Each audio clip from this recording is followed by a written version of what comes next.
আসসালামু আলাইকুম, কেমন আছেন সবাই? আশা করি ভালো আছেন। বাংলাদেশের জন্য নতুন রাজনৈতিক দল জাতীয় নাগরিক পার্টি ভেঙে টুকরো টুকরো হয়ে যায়, তার কিছু নমুনা দেখাই। আপনারা দেখতে পাচ্ছেন আমার পাশে ইফতার মাহফিল চলতেছে জাতীয় নাগরিক পার্টির বা কমিটির। দেখতেই তো পাচ্ছেন কি হট্টগোল, এদের ভিতরেই দুই ভাগে বিভক্ত হয়ে যাচ্ছে। চলুন তো কিছু ভিডিও বিশেষ দেখে আসি।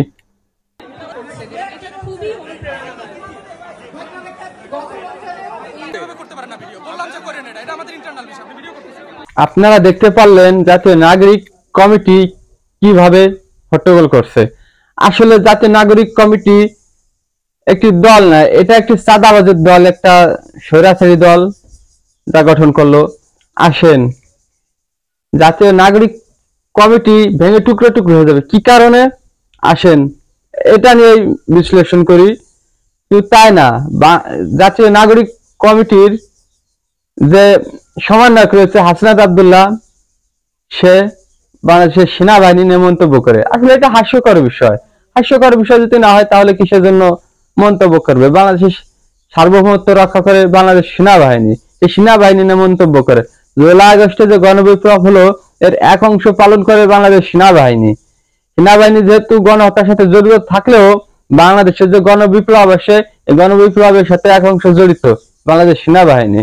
আসেন এখন দুর্নীতি নিয়ে কথা বলি। আমার পাশে দেখতে পাচ্ছেন আবু সাইদের বড় ভাই। আবু সাইদের বড় ভাই কি বলে জাতীয় নাগরিক কমিটি বা সমন্বয়ক নিয়ে একটু শুনে আসি। হারজিত কয়েকবার গেছে, 2 থেকে 3 বার গেছে। নাইট ভাই গেছে একবার। ওরা কিছু তো দেওয়া থাকলো দূরের কথা, ওরা আমরা ফোন দিলে ফোনও রিসিভ করে না। আপনারা শুনতে পারলেন শহীদ আবু সাইদের বড় ভাই কি বলল। আসলে জুলাই আগস্টে যারা আহত হলো, নিহত হলো, এদের কতটুকু খোঁজ রাখছে আপনারা এই ভিডিওটির মাধ্যমে জানতে পারলেন। আবু সাইদের বড় ভাই যে কথাটি বলল, এই কথার মাধ্যমে আপনারা জানতে পারলেন যে সকল সমন্বয়ক আছে, শুধু সমন্বয়ক না, উপদেষ্টা বর্গ যারা আছে তারা কতটুক জুলাই আগস্টে আহত নিহতদের খবর নিচ্ছে। আসলে কোনো খবর নিচ্ছে না। যারা উপদেষ্টায় আছে বা জাতীয় নাগরিক কমিটিতে আছে, এরা শুধু তাদের স্বার্থ নিয়ে পড়ে আছে। তারা কিভাবে তাদের দল গঠন করবে, কিভাবে মিটিং আটাং করবে, এটা নিয়ে পড়ে আছে। তাছাড়া জুলাই আগস্টে যারা আহত হলো নিহত হলো তাদের কোনো খোঁজ খবর নিচ্ছে না। জুলাই আগস্টে যারা আহত নিহত হলো তাদেরকে একটা আর্থিক অনুদান দেওয়ার কথা ছিল, সেটাও কিন্তু দেয় নাই। জুলাই আগস্টের নামে একটি ফান্ড করলো, জুলাই ফান্ড। জুলাই ফান্ডের যে সকল অর্থ, এসব কিন্তু লুটে ফুটে খায় বাংলাদেশের যে নতুন রাজনৈতিক দল জাতীয় নাগরিক পার্টি বা কমিটি, এরাই। শুধু এই না, 2024 সালে যে একটি ভয়াবহ বন্যা হয়, এই বন্যায় ক্ষতিগ্রস্তদের নামে অনেক অর্থ উঠানো হয়, সেই সকল অর্থ কিন্তু এরা মেরে খায়। সমন্বয়ক হাসনাত আব্দুল্লাহ সেনাবাহিনী নিয়ে মন্তব্য করলো, এটা হাস্যকর বিষয়। সে সেনাবাহিনী নিয়ে কি মন্তব্য করলো? জুলাইয়ের 11 তারিখে তাকে ক্যান্টনমেন্টে নিয়ে যাওয়া হয়, তাকে অফার করে, যাই অফার করুক, আওয়ামী লীগকে নতুন ভাবে বাংলাদেশে ফিরিয়ে আনতে চায়।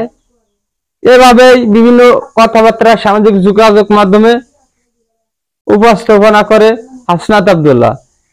এটার পরিপ্রেক্ষিতে যে সাজিদ আলম রয়েছে, সেও পাল্টা বক্তব্য রাখলো।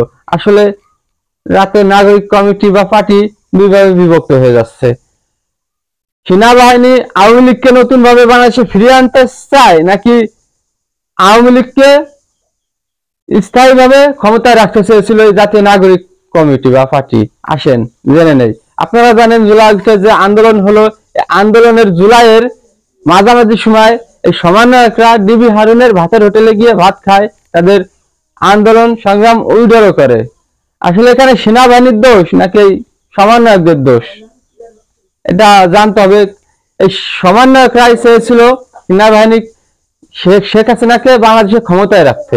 যদি ক্ষমতায় রাখতে নাই চায় তাহলে কিসের জন্য ডিবি হারুনের ভাতের হোটেলে গেল? জুলাই আগস্টে হাজার হাজার ছাত্র জনতা, আম জনতা জীবন দিয়ে দিল রাজপথে। তারা কখনো শেখ হাসিনার বাহিনীর সাথে আপোষ করে নাই। আপোষ করছিল কারা? বর্তমান সময়ে যারা সুবিধাভোগী, এই জাতীয় নাগরিক কমিটি, তারাই সুবিধাভোগী। তারাই আপোষ করছিল। শহীদ আবু সাইদও শেখ হাসিনা সে আপোষ করে নাই, মুগ্ধ আপোষ করে নাই, শিশু রাহাতও আপোষ করে নাই, যারা আহত নিহত হলো তারাও কোনো আপোষ করে নাই। আপোষ করলে কিন্তু এরাই করছিল।